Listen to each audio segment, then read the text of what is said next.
Everyone, I am Shambhu Kumar. तो कैसे हो आप सब? तो चलिए, आपका अपना YouTube channel AR educational hub में आपका स्वागत है। तो स्टूडेंट, हम इस चैनल के माध्यम से आपको केमिस्ट्री पढ़ाएंगे और लाइव भी आपके सामने हम आएंगे। तो खैर, ऐसे भी तो लॉकडाउन की वजह से नीट का जो एग्ज़ाम था वह कैंसिल कर ही दिया गया है, लेकिन हम ऐसे स्टूडेंट के लिए बताना चाहते हैं कि जो जैसे अभी 10th में है तो कुछ अगला सेशन में जाने के बाद वो 11th में जाएंगे, 11 के बाद 12 में जाएंगे। तो इस प्रकार से वैसे भी स्टूडेंट है जो नीट का तैयारी करना चाहते हैं या फिर JEE मेंस का तैयारी करना चाहते हैं। तो वैसे स्टूडेंट के लिए हम बात करते हैं कि बहुत सारे ऐसे स्टूडेंट होते हैं जो केमिस्ट्री को लेकर बहुत ज़्यादा चिंतित होते हैं कि केमिस्ट्री विषय जो ऐसा विषय है जो बहुत टफ होता है, लेकिन केमिस्ट्री टफ नहीं है। यदि आप इसको लॉजिकली समझना चाहेंगे तो लॉजिकली में केमिस्ट्री जो होता है वह बहुत आसान होता है।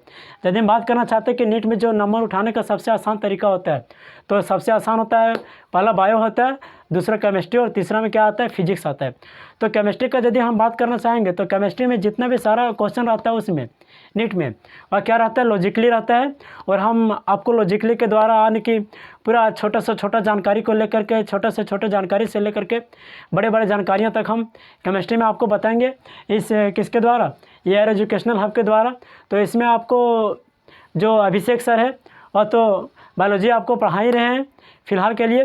तो अभिषेक सर के द्वारा आप बायो पढ़िए और मैं आपको केमिस्ट्री पढ़ाऊँगा। तो NCERT पर ज़्यादा फोकस हमारा किस में रहेगा, NCERT पर रहेगा। तो हम उसी पर डिस्कस करेंगे। और आज हम इसमें एक छोटा सा टॉपिक बात करेंगे कि जो मोल कॉन्सेप्ट का जो चैप्टर होता है उसमें सबसे पहले हम जानते हैं कि जब हम बात करते हैं कि केमिस्ट्री बात करते हैं तो सबसे पहले एक हमको वैल्यू याद रखना पड़ता है कि जो सबसे ज़्यादा इंपॉर्टेंट वैल्यू होता है वह क्या होता है, 1 मोल इक्वल टू क्या होता है। तो आज हम उसी पर डिस्कस करेंगे कि जो 1 मोल का वैल्यू आया है यानी 6.022 × 10⁻23 एटम ऑफ पार्टिकल्स जो होता है वह वैल्यू कहाँ से आया है। तो आज हम वही सब के वैल्यू पर डिस्कस करेंगे।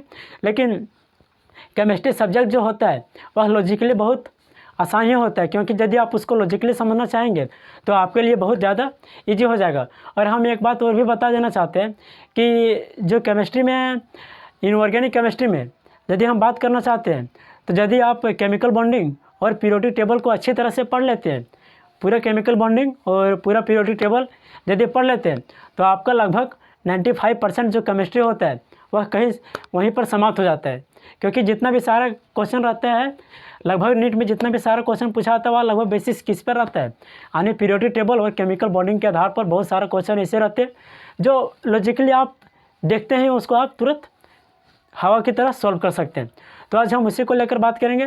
लेकिन हम इस चैनल पर नए हैं, किसमें, AR एजुकेशनल हब में हम आज नया है।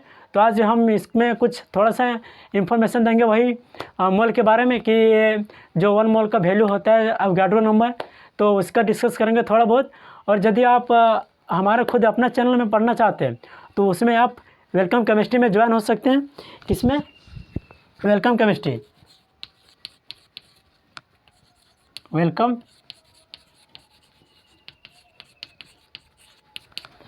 जो अपना मेरा यूट्यूब चैनल है वह क्या है, वेलकम केमिस्ट्री हजारीबाग। तो आप उसमें भी जा कर के मोल कॉन्सेप्ट या फिर यदि आप BSc में हैं तो BSc का भी केमिस्ट्री पढ़ सकते हैं। तो उसमें आप हम अपना यूट्यूब चैनल वेलकम केमिस्ट्री में भी जा कर के पढ़ सकते हैं। तो खैर, हम वेलकम केमिस्ट्री का बात अभी नहीं करते, इसमें हम बात करते हैं किसका, AR एजुकेशनल हब का। तो आप यदि इसमें आप हमसे जुड़े रहते हैं तो आप इसमें जितना भी सारा नीट होता है, नीट पर भी हम जितना भी सारा केमिस्ट्री में क्वेश्चन होता है उसका भी हम सबका डिस्कस करेंगे। फिर जितना भी सारा JEE मेंस का होता है सबका हम इसमें डिस्कस करेंगे। तो खैर वो सब को छोड़ते हैं और चलिए हम बात कर लेते हैं, कुछ एक छोटा सा जानकारी ले लेते हैं कि जो 1 मोल का वैल्यू होता है वह कहाँ से आया है। तो आज हम उसी के वैल्यू में डिस्कस करेंगे कि आप जैसे भी हो सकता है कि आप केमिस्ट्री पढ़े होंगे, 9 क्लास में पढ़े होंगे, 10 क्लास में पढ़े होंगे, तो आपको जो वैल्यू मिला होगा यानी जो आप देखे होंगे कि अवोगाड्रो नंबर का जो वैल्यू होता है, अवोगाड्रो नंबर, तो वह आपको क्लास 9 में ही पता चल गया होगा। कौन सा क्लास में पता चल गया होगा, क्लास 9th में ही पता चल गया होगा।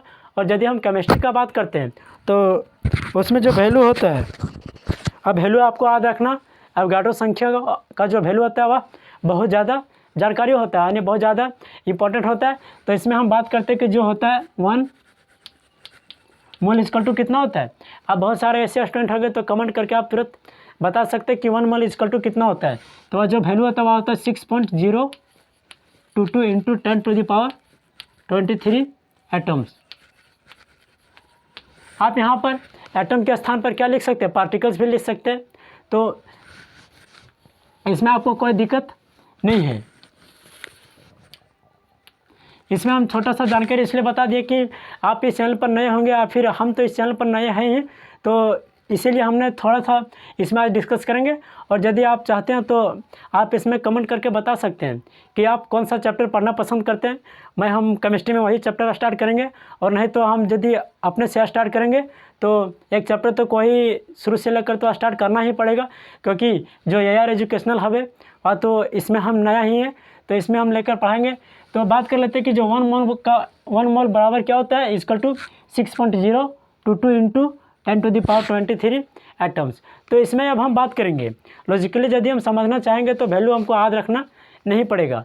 तो इसमें यदि हम बात करना चाहेंगे तो जो 1 मोल का वैल्यू आया यानी अवोगाद्रो नंबर का वैल्यू आया वह कहाँ से आया। तो जैसे स्टूडेंट होता है कि कोई भी चीज़ का जब नया धीरे धीरे डेवलप होता है तो उसका जब जिस समय डेवलप होता है उस समय उसका सारा डिस्कस यानी सारा जो इम्पोर्टेंट इफेक्ट होता है और तुरंत पता नहीं चलता है। यानी धीरे धीरे लेकर के जितना भी धीरे धीरे एडवांस जब बढ़ते जाता है टेक्नोलॉजी के सहारे, तो धीरे धीरे उसी की वजह से धीरे धीरे जब एडवांस टेक्नोलॉजी केमिस्ट्री में जब एडवांस धीरे धीरे बढ़ा, तो इसके पहले जो वैल्यू होता था वह क्या होता था कि 1/12 into mass of 1 carbon 12 atoms. पहले जो वैल्यू होता था वह इस प्रकार से वैल्यू होता था। यदि हम मास ऑफ ऑक्सीजन लिखना चाहते थे तो यदि मास ऑफ ऑक्सीजन का बात करते हैं तो क्या हो जाता है 16 इंटू क्या होता था, इसके स्थान पर लिखते थे 1/12 into mass of 1 carbon 12 atoms. तो देखो स्टूडेंट कि आज के समय में मॉडर्न हो गया, तो मॉडर्न के समय में हम इतना लंबा तो लिखना पसंद नहीं करते हैं। जैसे हम बात कर लेते हैं कि कोई सामान लेते हैं दुकान में, तो उसमें हम मान लेते हैं कि लेते हैं क्या चीज़ 1 kg मान लेते कि आलू ले लिए, तो 1 kg हम आलू लिए। तो इसमें यदि हम बात करना चाहेंगे कि 1 kg आलू में तो जो यहाँ पर 1 आया, 1 के स्थान पर हमने क्या लिखा kg लिखा, तो हमें कैसे पता चला कि ये kg ही है या। तो इसी के लिए जो इसी के स्थान पर जो दिया गया है कि 16 into 16 into 1/12 mass into 1 carbon atom दिया गया, तो इसी के स्थान पर जो लेकर के वैल्यू हमें दिया गया था। तो धीरे धीरे जब एडवांस टेक्नोलॉजी बढ़ता गया तो इसका भी वैल्यू हमें धीरे धीरे पता चल गया। तो चलो हम उसी को देखते हैं कि जो वैल्यू आया वह कहाँ से आया। तो इस प्रकार से यदि हम देखते हैं तो एक उपकरण था जिसे मास स्पेक्ट्रोमीटर के नाम से जानते हैं, यानी किसके द्वारा जानते हैं, मास स्पेक्ट्रोमीटर।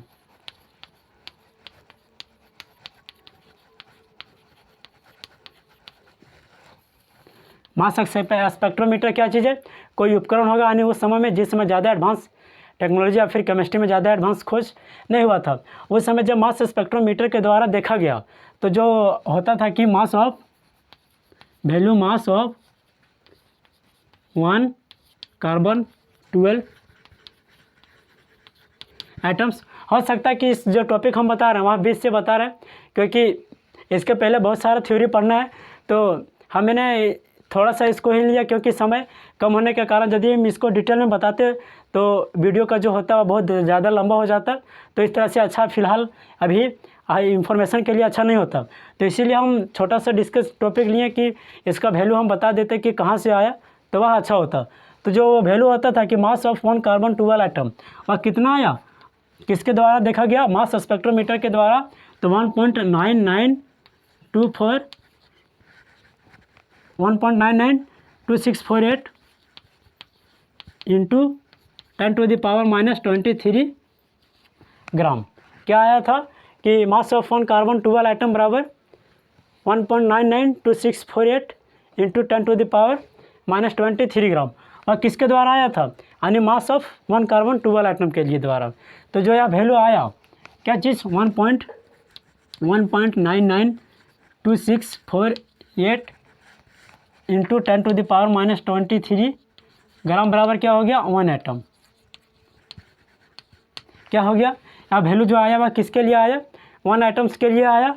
तो यदि हम क्या देखते हैं कि 1 ग्राम कार्बन के लिए देखते हैं, यहाँ वैल्यू आया किसके लिए, 1 एटम्स के लिए आया। तो यदि हम 1 ग्राम कार्बन आइटम के लिए देखते हैं, यहाँ मास किसका हो रहा है, मास ऑफ 1 कार्बन 12 आइटम। तो 1 ग्राम का यदि हम वैल्यू देखते हैं, 1 gram mass of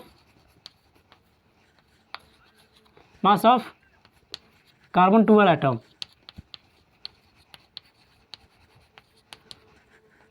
carbon 12 atoms का जो वैल्यू देखते हैं वह हो जाएगा क्या चीज़, 1 बाय डिवाइडेड इंटू 1.992648 इंटू 10⁻⁻23 क्या आ गया, ग्राम में आ गया। अब जब हमें देखा कि 1 ग्राम ऑफ कार्बन 12 आइटम का देखा, तो हम बात किसका कर रहे हैं, यानी कार्बन का बात कर रहे हैं। तो कार्बन का मास कितना होता है, यदि कार्बन का मास हम बात करना चाहेंगे तो 12 हो जाएगा। तो कार्बन का मास अब हम देख लेते हैं कि 12 ग्राम मास ऑफ कार्बन, यानी 12 gram mass of carbon 12 atom देखते हैं। तो क्या हो जाएगा, 1 बाय 1.99, इसको ऊपर में लिख लेते हैं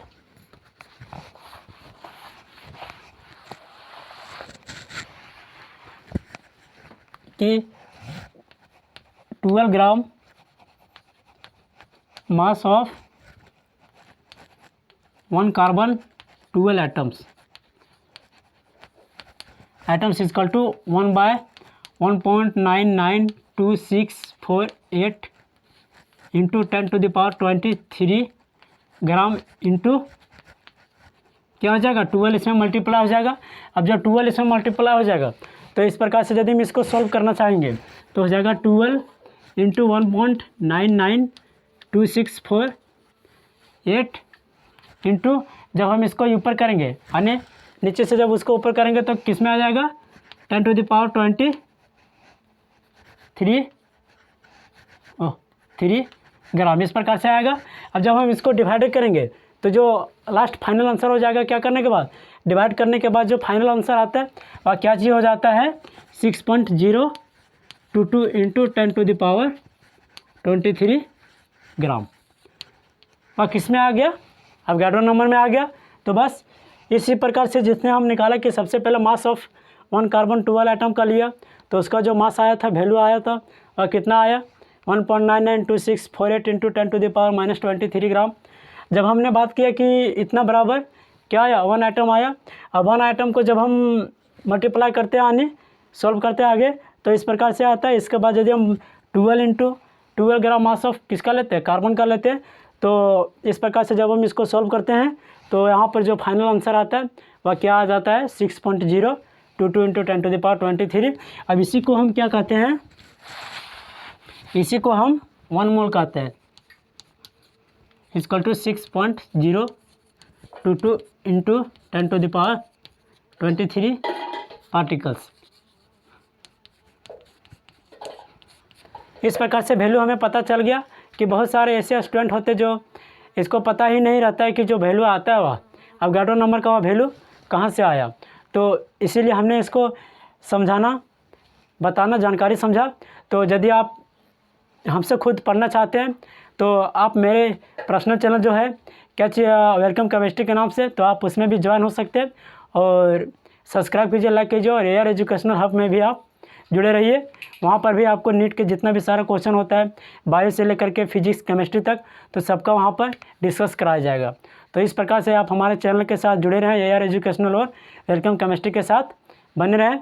यदि हम अगला क्लास में आएंगे तो उसमें हम अलग चैप्टर डिस्कस करेंगे, तो नया चैप्टर। और आप यदि अलग चैप्टर पढ़ना चाहते हैं तो आप बता सकते हैं कमेंट करके कि कौन सा चैप्टर स्टार्ट करें, तो वही स्टार्ट कर सकते हैं हम, और नहीं तो फिर खुद हम अपना चैप्टर स्टार्ट करेंगे। तो इस प्रकार से जुड़े रहें, बने और समझें।